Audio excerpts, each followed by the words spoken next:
कि एक बार कुछ पूर्वजों ने अपना पैसा धन, पहले क्या होता था, बैंक तो होती नहीं थी, तो लोग क्या करते थे, जमीनों में गाड़ देते थे। सुना है आप लोगों ने, बाप दादा करते थे ऐसे काम। कई बार ऐसे होते थे महाराज कि चूल्हे के नीचे, कहीं पेड़ के नीचे, कहीं किसी के नीचे, पैसा बहुत होता था, धन होता, कहाँ रखे कोई चोरी ना कर ले, क्योंकि बैंक होते नहीं थे, लॉकर होते नहीं थे, तो क्या करते थे, वो नीचे गाड़ देते थे। तो कुछ बुजुर्गों ने कहा कि हमारे आने वाले लोगों के लिए हम धन गाड़ दें, तो 200 किलो सोना उन्होंने जमीन में गाड़ दिया और मंदिर के ऊपर बड़े बड़े अक्षरों में लिखा, इस मंदिर के नीचे 200 किलो सोना। अब घर वाले, अब वो बुजुर्ग गए तो 3 पीढ़ी में इतनी गरीबी आ गई कि तीसरी पीढ़ी ने कहा कि अब तो काम नहीं चलेगा, भूखों मर रहे हैं, बाप दादाओं का धन कब काम आएगा, किसी संत से पूछो मंदिर में किस जगह मिलेगा ये धन। तो एक संत से पूछा आकर के, उन्होंने कहा मंदिर में धन है, आप खोजें।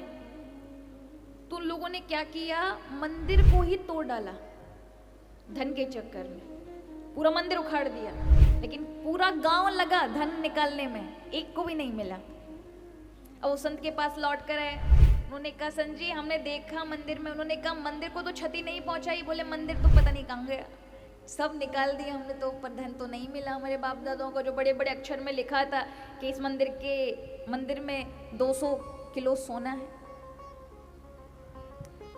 उन्होंने कहा एक काम करो, जैसे तोड़ा वैसे बना दो, तभी बात बन सकती है। उन्होंने कहा यहाँ भोजन प्रसादी के लिए पैसा नहीं है, मंदिर के लिए कैसे पैसा बनाए।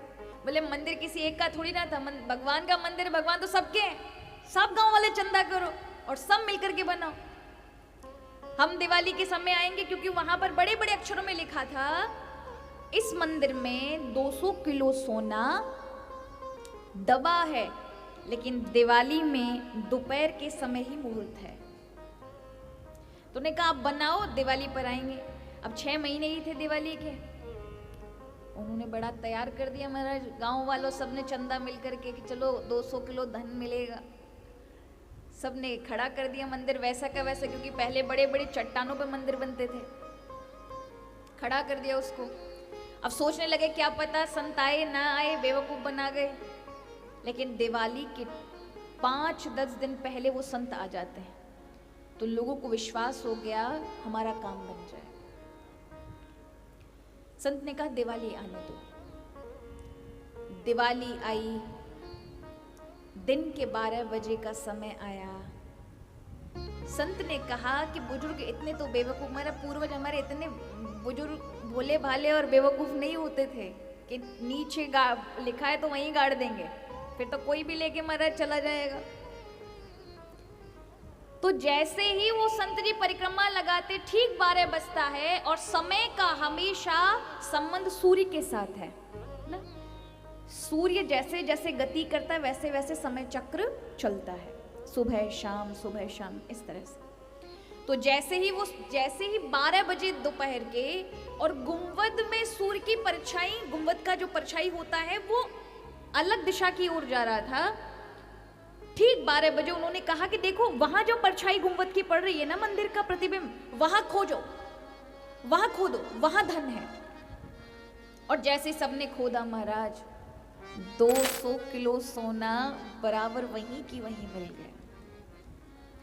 कहा तो पूरा मंदिर खोद डाला महाराज, कहीं नहीं मिला, और मिला कहा, बिल्कुल अलग हट करके मंदिर से बाहर। ऐसे ही हमारे ऋषियों ने इन भागवत ग्रंथों में, शास्त्रों में इतने बड़े बड़े अमूल्य रत्न दबाए हुए हैं, ऐसे नहीं निकल सकते। आप पूरा पढ़ लीजिए महाराज, लोग नहीं समझ पाते, स्वाध्याय घर में करते हैं, किंतु आप आचार्यों से, भक्तों से, संतों के मुख से श्रवण करेंगे तो आपको बड़े बड़े रत्न इसी भागवत समुद्र में से प्राप्त होंगे, जो आपको मिल नहीं रहे। तो ये ग्रंथ क्या है, जो हमारे हृदय की ग्रंथि को खोल के भगवान से जोड़ने का कार्य करे, वो ग्रंथ है।